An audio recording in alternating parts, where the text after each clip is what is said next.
that looked like a fairly dry and hot location. The actor is listed as George Barrows as Roman. Did he have any problems with that, during filming? No, George was a wonderful guy. He had a great sense of humor. He kept us loose. He lost his fair share of weight. Yeah. We were fortunate in 1953 in Bronson Canyon, and over where Dodger Stadium is now is where that wreck of a house that we were sharing was in. The cave was in Bronson Canyon, and the hillsides and all the trucks you saw George doing was real stuff, although they did as much as they could to limit how long he had to be in the suit at a given time. I have no doubt he lost 5-10 pounds every day. Fortunately, it was a 4-day shoot. And I'm pretty sure he ate really well each night. In any case, but no, he was a great guy. You had that one scene I love where you stick your tongue out at Roman. And also, I think the best line in the movie, you look like a pooped out pinwheel. There are two great lines in this. One of them, God only knows why, but it was a wonderful thing. You look like a pooped out pinwheel. And the other one was, that I must. What do you do with that? I mean, I'm not sure, but I think Greg Guidance was confused. Oh my goodness. So raise your hand and speak loudly, and we've got an energetic young man right here.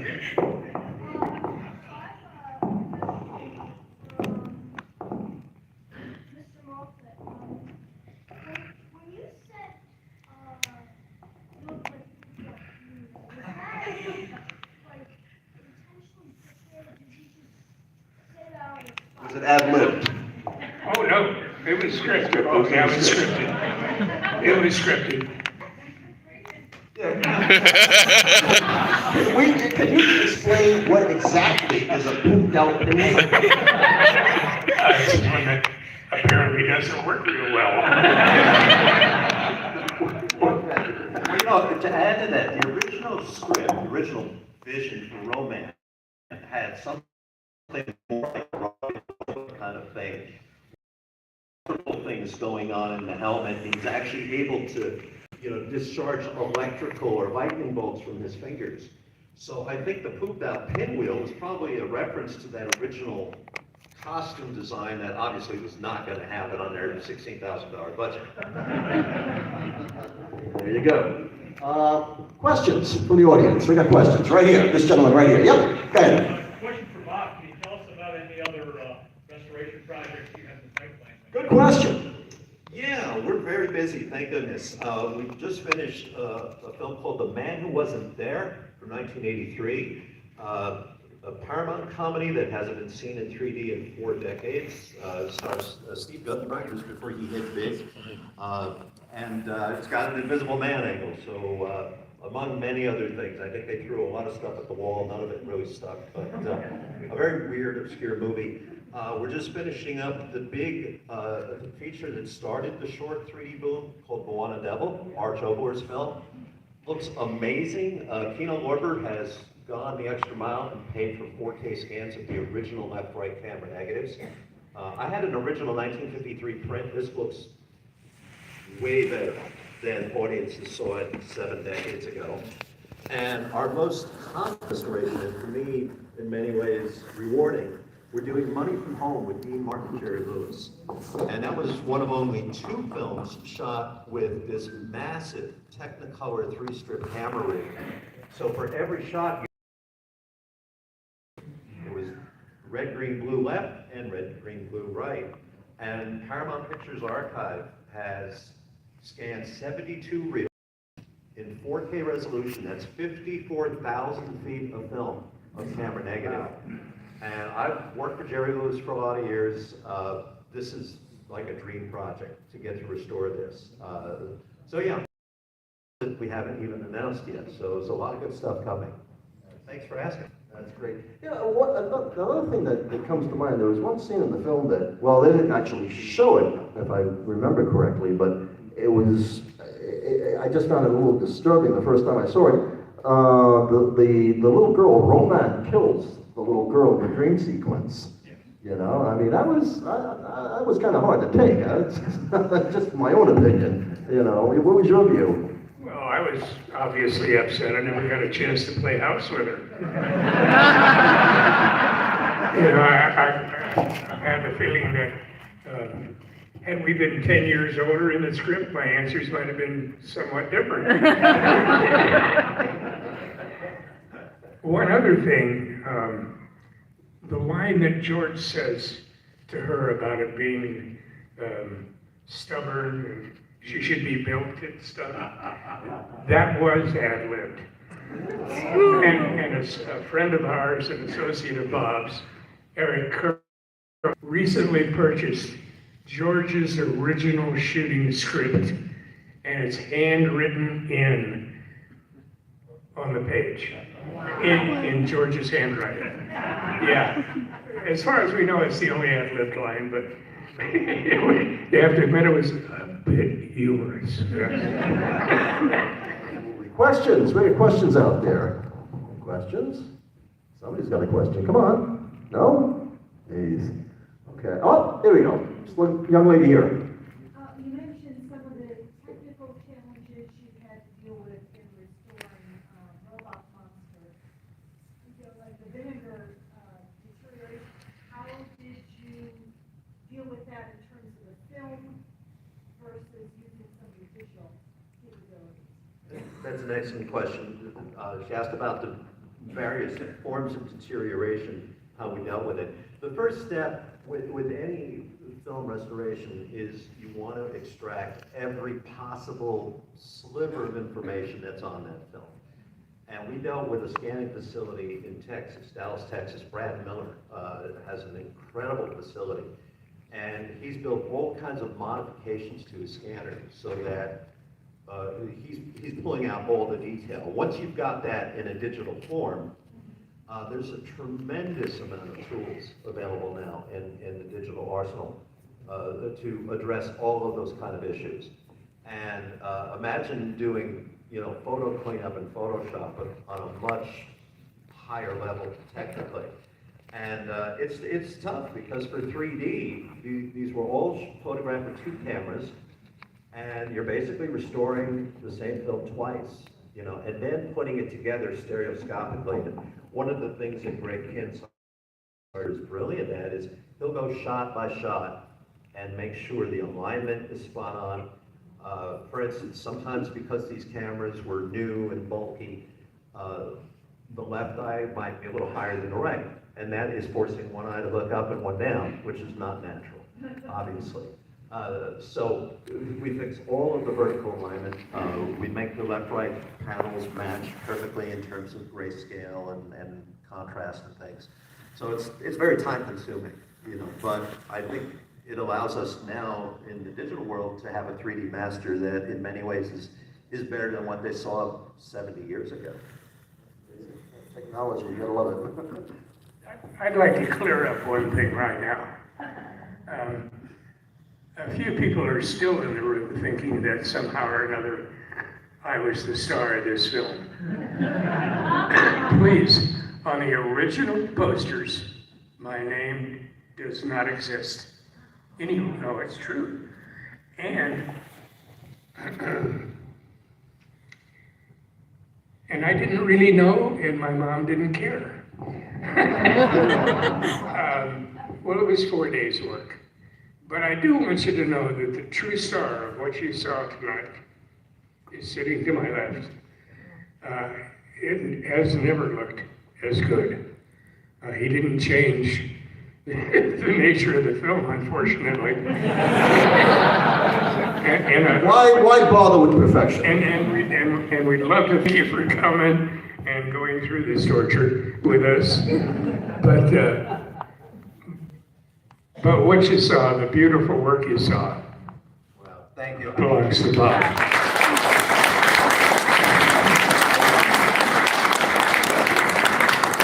For everyone on the team, it's not often you can restore a movie that's 70 years old and have someone involved that worked on it, that is part of the process. Mr. Moffat was so wonderful, did a commentary track for us. There's a featurette documentary about him and your amazing career on the disc. And that doesn't happen every day. So we're absolutely thrilled to have you on board. He says that because I'm the only one left. Paula had passed away a couple of years ago, and my other sister, she passed in 2016. I'm not sure about the rest of the cast. They were significantly older than I was. John Milo and Selena was older, and in any case, but all you got to deal with now is me. Well, just to change channels a little bit, you also appeared in an Adventures of Superman episode. I did. Can you tell us about that?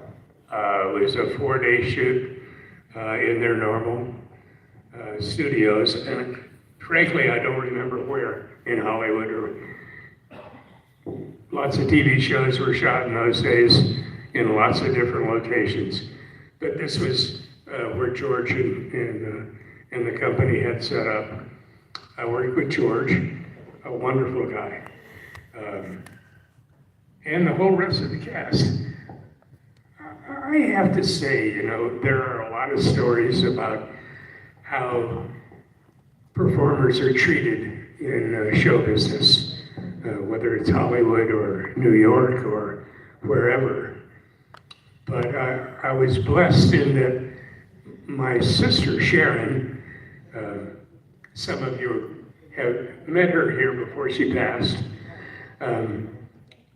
had been was under contract to RKO for 7 years and had several film credits before I ever had my first one.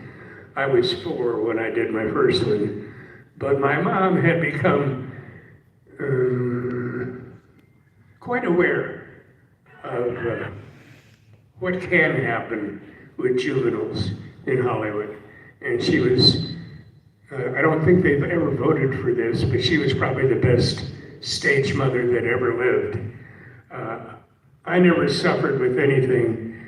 Sharon may have dealt with some issues early in her career, but if she did, I promise you, my mom made him pay.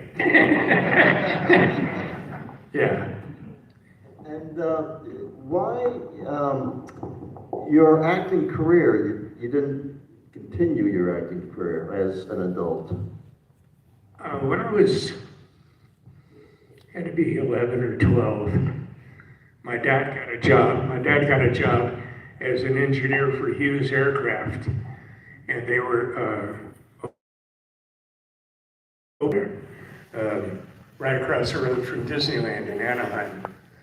And we bought a home there, which canceled my career. Children were typically interviewed for parts late afternoon so that they could go to school. And when I got out of school at 3, going back up the Santa Ana Freeway 40 miles into Hollywood was virtually impossible to make even a 5 o'clock appointment. There was a Chevrolet factory, and there was a Goodyear rubber factory, one on one side of the freeway, one on the other, and one shift ended at 3:15, and the other one ended at 3:45 in the afternoon, and the freeway was, I mean, you could probably get there quicker walking on the tops of the cars than you could. You know what freeway traffic is like now. Imagine just 2-lane freeways in any case. So I didn't get a heck of a lot of work. Probably the only interviews I got would have been in the summer.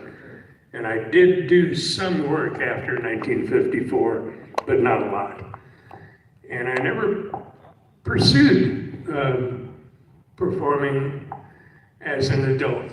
I never pursued performing in junior high or high school. I didn't go out for drama.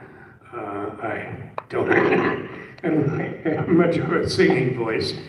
And although I got plenty of rhythm, I can't dance with a crowd, so. Question for Bob. Yeah, you mentioned this was a multi-decade labor of love in the restoration. Have you ever just for fun figured out how many man hours and how many thousands of dollars you spent to restore a film that was shot in 4 days for $16,000? No, it would make me probably depressed. No, it started when I was maybe 11 or 12 years old, not much older than you are, Saul. And I became interested in 3D. I wanted to see these films. There was no way to see them. And I moved to LA in the 80s to work for Jerry Lewis. His name opened a lot of doors for me at vaults and archives and warehouses and everything. And I began looking for these, rare left-right elements and build what eventually became the world's largest collection of vintage 3D on film. And we only got the opportunity about 10 years ago to start doing it for 3D Blu-ray. And it took a while to get that off the ground. I got a lot of rejection letters and people that didn't believe the old 3D had any value. We got our first release in 2014, and then 2 years later, the display manufacturers dropped support of 3D TVs. Great, what do you do then? Luckily, you can still get projectors, you can still get VR headsets, a lot of people use for 3D, but it's made us now, on our last half dozen releases and all of our releases moving forward, go back to making the red and cyan anaglyphic version that you saw tonight, because you don't need any special gear for that. You can watch it with any, and all of our releases have that, including the Robot Monster Blu-ray. It also has the discrete hardware for it, but I hundreds and hundreds of hours, I couldn't even begin. But probably the best story, I worked on a film called Hannah Lee. It was a Western that Jack Broder did. And it was a ton of work. And we screened it at the Hollywood Egyptian Theater in 2003. And Bob Burns, the famous prop collector, came to me after the show and he said, "You probably spent more time recombining that upright print than they did making the movie." And Bob is a great guy. Bob's been to the Bash a few times. Wonderful guy. We miss him. Kathy was such a sweetheart. That's why we wanted to put that little dedication to her at the end. Questions? Well, yep, go ahead.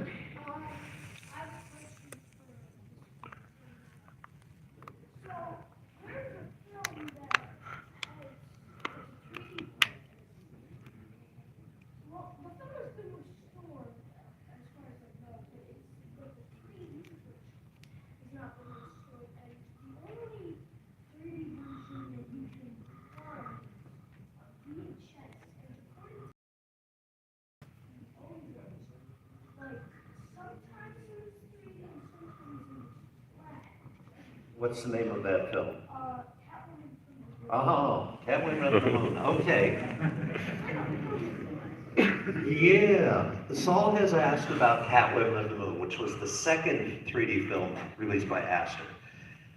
It's a very complicated rights problem with that movie. We've been a decade. The good news I can tell you is that really good left-right material survived. And this was a very recent discovery, the camera negative of one side. We're very persistent. We don't give up. And we are working very hard to clear the legal rights to get a restoration of Catwoman of the Moon done. So with a little bit of luck, you'll be seeing that sometime in the near future. Thanks for asking. Questions on the back? Yes. Was one of those hurdles you raised millions? I'll say this, I knew Wade since the 70s, and Wade claimed to have camera negatives on Robot Monster, and I worked for a good 15 years to try to work a deal with him. And it didn't happen. I don't know that Wade actually had those, but you know, when we lost Claudia Barrett just a few years ago, and we had the 70th anniversary coming up, I said, you know what? I could hold off and still try to deal with someone who claimed to have something, or work with what we have to get. And we just moved forward with it. And Wade passed away, you know, so his estate right now is massive. They're working mostly on the real estate aspects of it, because he owned a lot of property in Kansas City, theaters and things like that. We don't know what's going to happen at the film library, but Hannah Lee, the Western, he does own that, and he's got all the material on that as well. So we're hoping that, you know, something will happen now with the estate to get the rest of his 3D titles restored. Excellent. Questions? On the aisle, right here, yeah. Hi, question for Mr. Moffett. So when it comes to directing kids in a horror film, typically there's two different opposite ways of looking at it. Is either the director tries to make it as less scary for the kid actors as possible, make sure that they know it's just, you know, the nose, the guy behind the suit, etc. Or the opposite, trying to keep it apart so the kids stay generally scared. Remember kids? Well, tell you the attitudes to take as a player. I was blessed by my mom, who is a great coach. She worked on my pronunciation, on definitions. She helped me learn to read. I was running lines with my sister when she was preparing to when I was 4. I could read scripts, and I understood her direction in terms of where emphasis belonged, where to be quiet, gesturing, and she taught me that the script would generally tell you where to go, regardless of whether it was a horror film or not. And a good horror film, everybody's going to act normal until the bad guy shows up, right? I mean, it doesn't work any other way. You're not scared from the first scene, unless the first scene is scary. Well, no, but if the first scene is scary, the next scene is 2 years before, to where it gets really scary. But to be shocked, it's in the script. I mean, it's the way the scene plays.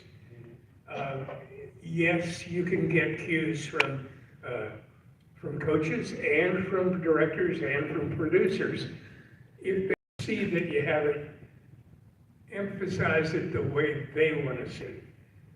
But my mom was pretty good, and if I got negative comments about, or not negative, I don't mean to say negative, but corrective comments about how to deliver a line or leave a scene or enter a scene, obviously you pay attention to the guy that writes the check, so.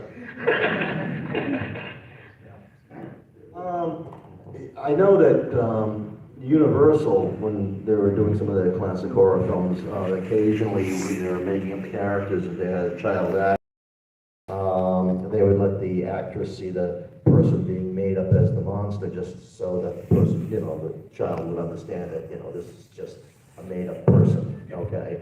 Did they, when you came on board, did they show you, you know, the actor getting into the suit, or did you just show up and do the same? Interesting. Well, I don't ever remember seeing George getting into the suit. I may have seen him on one of the days getting him out at the end of the shoot. Well, it was important, if what he had to do that day was done, he needed to get out of that suit. And so that may have happened, though I have no direct memory of it. of him either getting out or getting in, but I suggest that if I did see it, it was probably him getting out of the suit. Like I said, based on my experience, he wanted to get out of that suit real fast. Well, the darn thing must have weighed 60 pounds. Oh, yeah. That's all legitimate fur and very heavy, and Yeah. Yeah, it's not, especially walking around and jumping around and whatnot, one of those suits will kill you. yeah, that's, We have time for one more question. One more question. Anybody? One more question. Right over here. I have a question for Mr. Moffat. Whether it was the robot monster or Superman or whatever it was, what was your all-time favorite scene to film? Favorite scene to film in the robot? No, in Favorite scene that you filmed during that? in any robot film. monster? No, in any film. well, Or in any film? it would be really easy to tell you that you look like a pooped out pinwheel. Was my favorite scene. And frankly, well, he was cast as a bad guy. We knew him off out of the film. A tremendously funny guy. And so he took the line beautifully. He thought it was hysterical. And nobody could tell because he was in the suit. But his reaction down below when I delivered the line, you notice they don't go back to him when I'm saying it. The camera's on me. He's laughing. He was laughing. I think at this stage, we do have a visitor. He's come quite a distance this evening, and he does have, yeah, I think he's making his way up now. And they brought the bubble machine.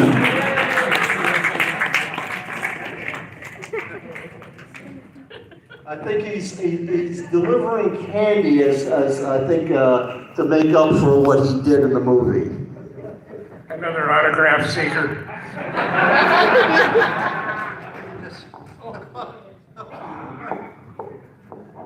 You want some candy, little boy?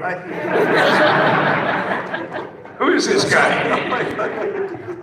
Put your hands on me, I'll slap you. You look We want to thank Greg and Bob for being here, and once again, thank you so much for your time. And you're going to have copies of your film. We've got a few copies. Mr. Moffat and I will be in the outer lobby. We're also at our tables tomorrow morning. Everything you saw and about 3 hours of bonus content are on the Blu-ray. Lots. And I also have to say, Anna Griffith's a fragile really easily. Jeff Curtis did an outstanding job on the presentation. Thank you, Jeff. Thank you, Jeff. Once again, thank you, gentlemen, for being with us. And thank you all for coming. Thank you. Please, thank you.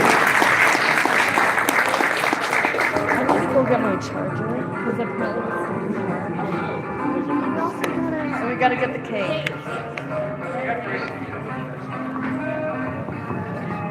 And also, we have cake out in the lobby right now. Let's go get our cake and my charger.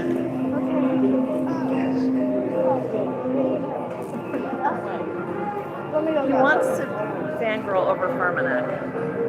It's so cute. That woman on the moon.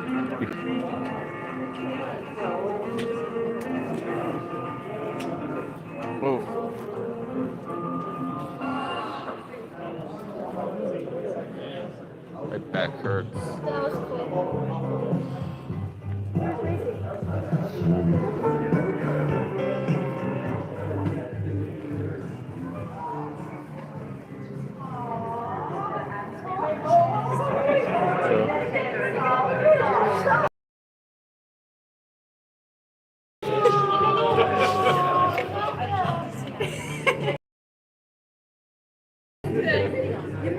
I got it. I got it on I got a video. I just got to. Oh, that's perfect. That's even better. That's really Maybe great. you want to give me your phone number, I'll forward it to you. Yeah, sure. If you don't mind. No, not at all. Message? Sure. What a message. Sorry to put you through all that torture. What's the every second of it? What's the number? 609 609 933 159. You know what? It's so much to enjoy a movie when it's a good print. So I enjoyed it so much this time. It was really great. Thank you for bringing it to the world. And your son. Yeah. I mean, those questions that he asked were wonderful. Oh, he's Bob Herman's biggest fan. Oh, he really. Now you have more children than the 4? Yeah, I have 7. Okay. Thank God. Yeah. I left my youngest 3 with my mother-in-law because I needed a break. Yes, understood.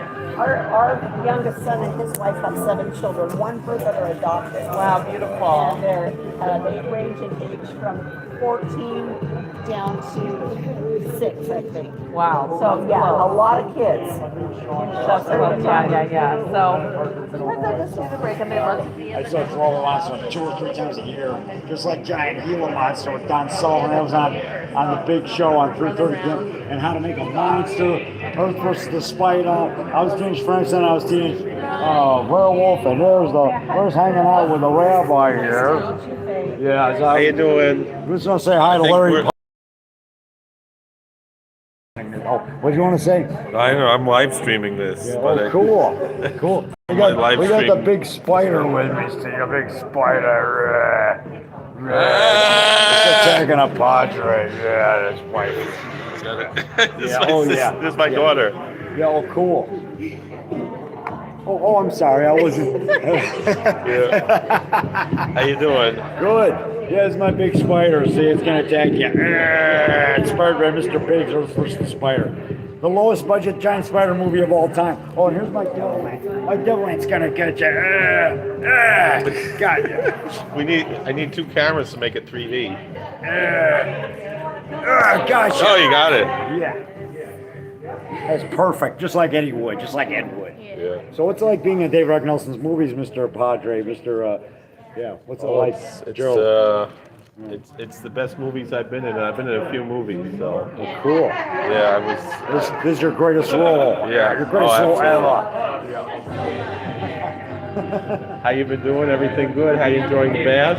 Yeah. Enjoying the bath? Having a good time. Yeah. I'm going to be in WGN Morning News when I get back on Halloween. Channel 9, WGNTV.com. Go to their website and do a search for David Rock Nelson. And you can see some of my past appearances. And October 31st, I'm going to... Yeah, I never met her. She passed away before we started coming to bath. Some kind of cancer. Yeah. She tried to beat it naturally, but it, I guess she had too much of it. Yeah, no, she was one of the pillars of the Jewish community in New Jersey. Oh, wow. Yeah, and in Japan, her and her husband was from Israel, and they were the leaders of the community in Tokyo, of the Jewish community in Tokyo. Susan, and her husband's name I think was Avi. And then they moved to Teaneck, New Jersey, and they operated, I think, 6 or 7 synagogues out of their house in Teaneck, New Jersey. A lot of the big synagogues in Teaneck, New Jersey started in their house.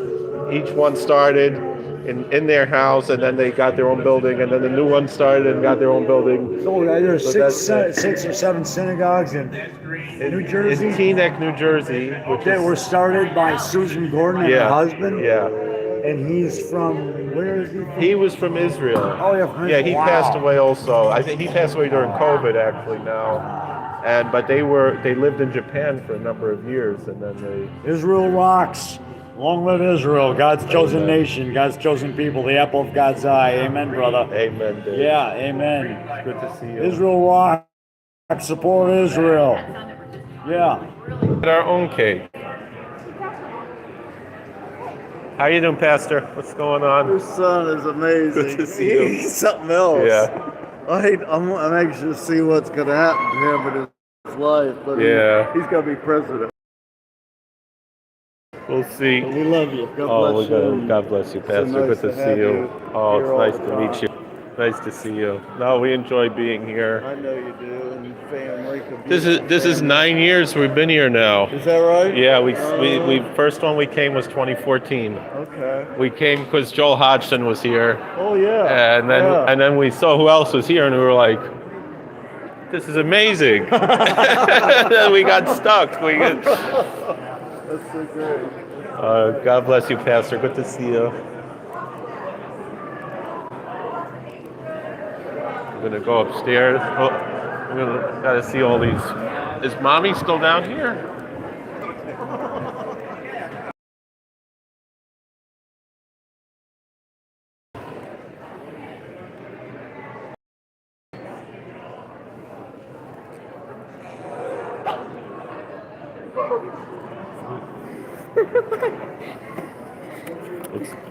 We open this and see? I don't know.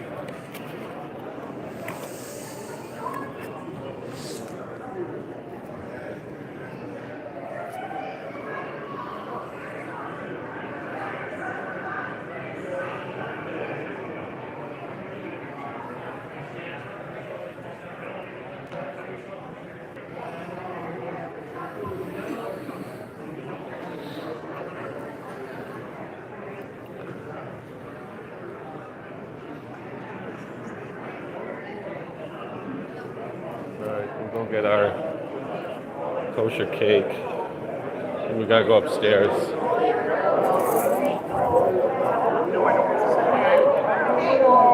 Look at that big preaching and get my car.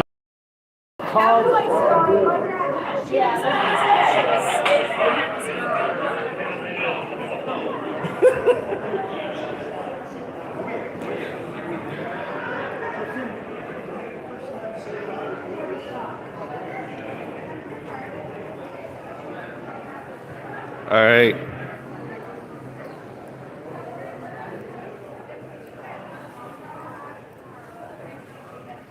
Alright, we're gonna hotel room, get our cake we got in Squirrel Hill. So I think so. What do we? He gave it back to you again? Yeah. He has to wait till tomorrow morning. Oh my goodness. Be careful with that thing. Maybe we should leave him in that room. Hey, you might know this, in the wall of statues, who's the guy who looks kind of like Vincent Price? What? That was the one I didn't know. That's the only one I don't Yeah, one next to Bela Lugosi and White Zombie. Yeah. Yeah, I don't know which one that is. Well, that's no good. I'm No, I sure want to so- go upstairs and wash I want to wash. I'll have some bread. Good to see you, Nice Pen. Thank you for watching. All right, we go. I really didn't want to, with everything going on, I didn't want to post anything up on social media, but I couldn't help because I knew my Shlomo there, he would be asking questions at the Q&A there, so. But, Baruch Hashem, we had a beautiful Shabbos, and all right, we made Havdalah about an hour and a half ago. I have Malava Malka now, so it's Rosh Chodesh Cheshvan, trying to think. There are quite a few yard sites coming up later in the month. Maybe we'll do Malava Malkas then. But that was nice. So thank you for watching. God bless. Please like, share, and subscribe, comment. We'll see you later.